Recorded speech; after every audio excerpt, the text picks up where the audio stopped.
जय भीम। मैं हूँ इंजीनियर स्नेहा और आप देख रहे हैं द थिंग। अगर आप हमारे चैनल पर नए हैं तो इसे सब्सक्राइब कर लीजिए, साथ ही बेल आइकन को प्रेस कर लीजिए। आज हम आपके सामने लेकर आए हैं जयंती मूवी के स्टार कास्ट को। आपको इसके पहले भी द थिंग पर हमने जयंती मूवी का रिव्यू दिया है और काफ़ी लोगों से हमने बातचीत की है। आपको ये भी बताया कि गोंदिया के अंदर किस प्रकार ये जयंती मराठी मूवी होने के बावजूद भी, और गोंदिया जो है ये हिंदी भाषी क्षेत्र में आता है, बावजूद इसके यह हाउसफुल चल रहा है। पिछले एक हफ्ते से यह मूवी हमारे गोंदिया में चल रही है। गोल्ड सिनेमा के अंदर यहाँ पर काफ़ी व्यूअर्स आपको नजर आ रहे हैं और तमाम लोगों ने इसे पसंद भी बहुत किया है। अलग अलग समाज के लोग, अलग अलग जाति के लोग, ओबीसी समाज, आदिवासी समाज और साथ ही शेड्यूल कास्ट, तमाम समाज के लोगों ने इसे पसंद किया है और वो अपने सामाजिक संगठन के साथ इस मूवी को देखना पसंद कर रहे हैं। लेकिन आज जो है, आज खास बात, हम रिव्यू नहीं देने वाले। आप देख सकते हैं हमारे साथ दो स्टार कास्ट मौजूद हैं। आपने द थिंग पर जो रिव्यू देखा, वहाँ पर जयंती मूवी में दो युवाओं की जो भूमिका है बहुत ही खास रही और लोगों को बहुत पसंद भी आई। चूँकि यह एक सोशल बेस्ड मूवी है, साथ ही आइडियोलॉजिकल हिस्टोरिकल रिलेशन को भी बयां करती है। छत्रपति शाहू महाराज, छत्रपति शिवाजी महाराज, डॉक्टर बाबा साहब अम्बेडकर, इनके आइडियोलॉजी को बताने की कोशिश करते हैं। और ऐसे में दो युवा वहाँ मूवी में आपको नजर आते हैं। एक दिशाहीन युवा होता है जो भीम सैनिक की जो रोल अदा करता है, और एक जो समाज को एक आइडियल पर्सन के रूप में दिखाई देते हैं। तो एक संत्या है और एक सूर्या है। हमें इनका संत्या, जिन्होंने संत्या का रोल अदा किया, उनका नाम हमें पता है, लेकिन आपका नाम पता नहीं है। तो सबसे पहले तो मैं आप दोनों का बहुत ही अभिनंदन करूंगी कि आपने इस प्रकार की एक आइडियोलॉजिकल मूवी को डेब्यू करने के लिए आपने पसंद किया या फिर चूज़ किया। क्योंकि बहुत सारे जो कलाकार होते हैं, उन्हें लगता है कि हमने जिस प्रकार मनोरंजन होता है, जिस प्रकार परंपरावादी जो ट्रेडिशनल इंडस्ट्री में चल रहा है, उसी प्रकार से सब डेब्यू करने की कोशिश करते हैं। लेकिन आपने इस प्रकार आइडियोलॉजी को अपनाते हुए किया, तो क्या सोच कर आपने किया? सबसे पहले मैं ये पूछना चाहूँगी, क्या बताएंगे? सबसे पहले तो मैं, इनका नाम चेतन है। आप, और दूसरी बात, सबसे पहले मैं आपका अभिनंदन करना चाहूँगा कि आप ऐसी आपके इसमें भी हमारा इंटरव्यू ले रही है, तो और आपको भी बहुत बहुत बधाई और आप अपना ख्याल रखिए। जी बिल्कुल। रही बात आपके क्वेश्चन की कि यही फिल्म क्यों चुनी, तो कहीं ना कहीं मुझे भी लगता था कि ये जो मैसेज इस मूवी से जा रहा है, वो मुझे भी लगता था कि ये इस नीड ऑफ द आवर है, ये लोगों तक पहुंचना चाहिए। और फिल्म ये ऐसा माध्यम है जो 4 किताबें पढ़ने के बाद किसी छोटे लड़के को बोल दिया कि ये किताब पढ़ो तो वो नहीं पढ़ेंगे, पर फिल्म दिखाने चालू कर दो तो वो अंत तक देख लेगा। बिल्कुल, तो विजुअल मैसेज बहुत ज़रूरी होता है। तो यही विजुअल मैसेज था और ये लोगों तक पहुंचता था, इसीलिए फिर मुझे लगा कि इससे अच्छा मेरा इंट्रोडक्शन कोई हो ही नहीं सकता। बहुत अच्छी बात है। मैं चेतन सर आपसे ये जानना चाहूँगी कि जैसे आपने इस मूवी को चूज़ किया, तो इसके पहले आपके दिमाग में क्या सोच विचार चल रहा था, या फिर आपने मूवी करने के लिए क्यों ऐसा सोचा कि आप वो रोल अदा कर सकते हैं? क्या सोचा था? एक्चुअली मुझे जो सिलेक्ट किया गया वो अलग ही तरीके से किया गया। डायरेक्टर जब मुझे देखा था तभी किया था। मैं नॉन बैकग्राउंड से हूँ, मैं कैमरा का ये मुझे एक्सपीरियंस नहीं है, तो सिर्फ मेरा लुक ही मेरा मूवी में आने का एक रीज़न है। और दूसरा रीज़न ये कि थोर महापुरुष जो है, इनको तो मैं मानता ही हूँ, और मेरी सोच ऐसी थी कि जो भी अपनी युवा पीढ़ी है, इनके पास इनके विचार जाना चाहिए। जो भी जयंती है, ये नाच के ढोल बजा के ये सही नहीं है। जिन्होंने जो इतना अच्छा काम किया है सब लोगों के लिए, आप उनको ऐसे वेस्ट करोगे कि कोई मतलब नहीं है। उनको पढ़ो, उनको अपने दिमाग में रखो, दिल में रखो, वैसी ही जयंती अच्छी होती है, ये सोच के मैंने ये मूवी।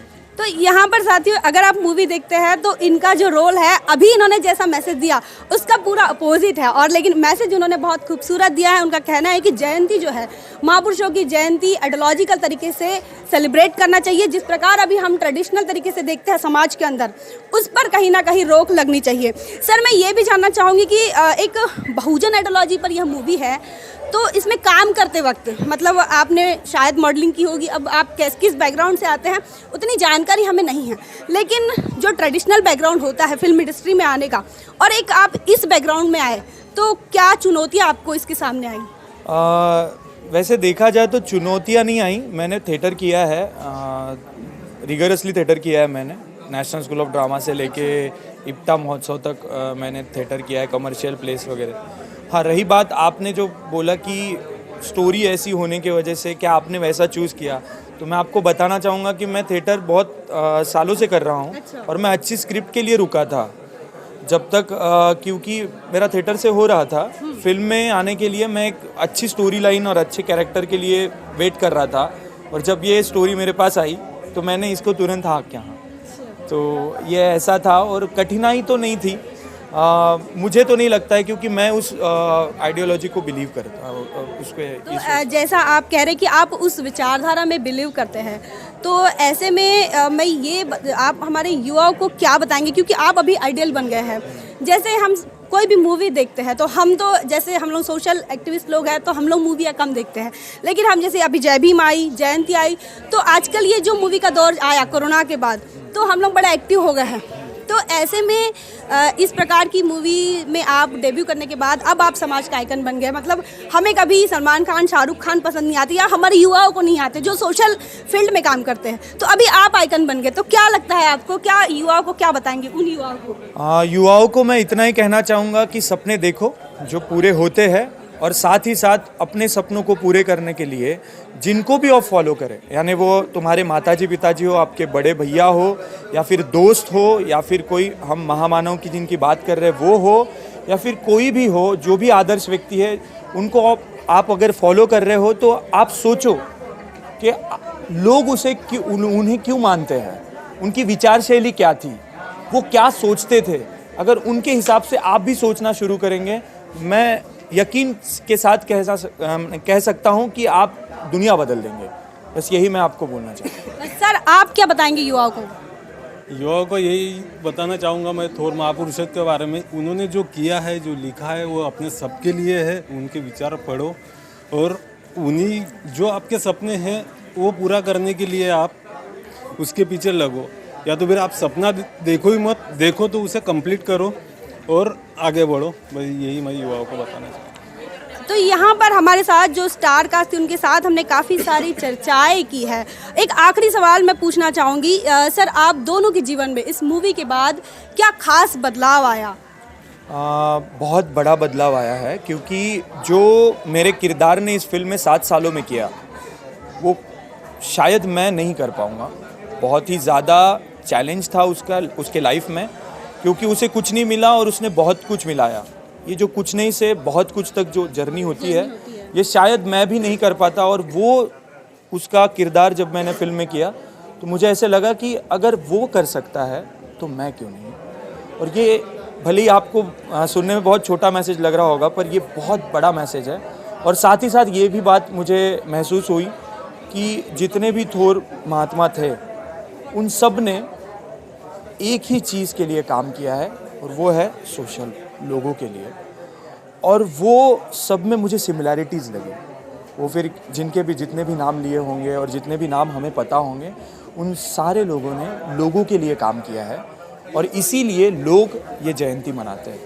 क्या बात है। आपकी ज़िंदगी में कुछ खास बदलाव इस मूवी से? मेरा जो रोल है वही रोल ही मेरा बदलाव है। क्योंकि सूर्य ऐसा है कि वो सुनता नहीं है, लेकिन उसको जो समझाने वाला है वो उसकी भी नहीं सुनता है। तो आखिर में हाल आप ही पिक्चर में देख ही लेते हो क्या होता है। तो मैं सबको यही कहना चाहूँगा कि सूर्य जैसे मत बनो, संध्या जैसे बनो और आगे बढ़ो। तो यहाँ पर सूर्या सर का, मतलब जो फिल्म में रोल अदा करते हैं सूर्या, उनका भी यह कहना है कि वो भी इंस्पायर है किससे, तो वहाँ के संध्या रोल से। और जब हम संध्या से बात करते हैं, मतलब कि ऋतुराज सर से बात करते हैं, वो भी ये कहते हैं कि वो भी सेल्फ इंस्पायर हो गए हैं खुद से। इस मूवी के बाद उनकी ज़िंदगी में काफ़ी बदलाव आया है। तो और मूवी के अंदर जिन किताबों को हमने देखा, जिन चीज़ों को आप तमाम लोग मतलब उस विजुअलाइजेशन किया गया, वो काफ़ी सराहनीय है। क्योंकि हम ऐसी पिक्चरें जब देखते हैं तो हम वहाँ पर हमेशा ही मनुवादात्मक जो प्रतीकें होते हैं वो हमें अक्सर दिखाई देते हैं। लेकिन जब एक आध बार, जैसे अभी जयंती आई, उसके पहले जय भीम आई, तो ऐसी मूवी में जब एक बार भी अगर बाबा साहब का फ़ोटो आ जाए या किताब आ जाए तो हमारा दिल भरकर आ जाता है। और ये मूवी ऐसी है, आप तमाम लोगों को मैं बताना चाहूँगी, द थिंग के तमाम व्यूवर्स को, आप अगर बाहर देख रहे हैं, महाराष्ट्र के बाहर है, तो सबटाइटल के साथ ज़रूर देखें। क्योंकि अगर आप सबटाइटल के साथ भी देखते देखते हैं तो आप जरूर आपकी आंखों में आंसू आएगा, क्योंकि जिस आइडियोलॉजी को हम फॉलो करते हैं, जिस आइडियोलॉजी को हम मानते हैं, उस आइडियोलॉजी को जब विजुअलाइज किया जाता है तब हमारे बच्चों के अंदर वो दिमाग में बैठता है, दिल में बैठता है। चाहे वो केजी से लेकर पीजी तक के बच्चे हो, वो प्रेजेंटेशन के माध्यम से समझ आता है। तो ये एक प्रेजेंटेशन है, सोशल प्रेजेंटेशन, जहाँ से हमें अलग अलग महापुरुषों के हिस्टोरिकल और आइडियोलॉजिकल रिलेशन को दिखाने का इन्होंने कोशिश किया और उस मूवी में इन्होंने काम किया। ये बहुत ही खुशी की बात है। बहुत अच्छा लगा आपसे बात करके। बहुत बहुत धन्यवाद द थिंग की तरफ से। Thank you so much. जय भीम। बहुजन विचारधारा को घर घर तक पहुंचाने के लिए हमारे YouTube चैनल को सब्सक्राइब करें, लाइक करें, कमेंट करें, शेयर करें और बेल आइकन की घंटी दबाना ना भूलें।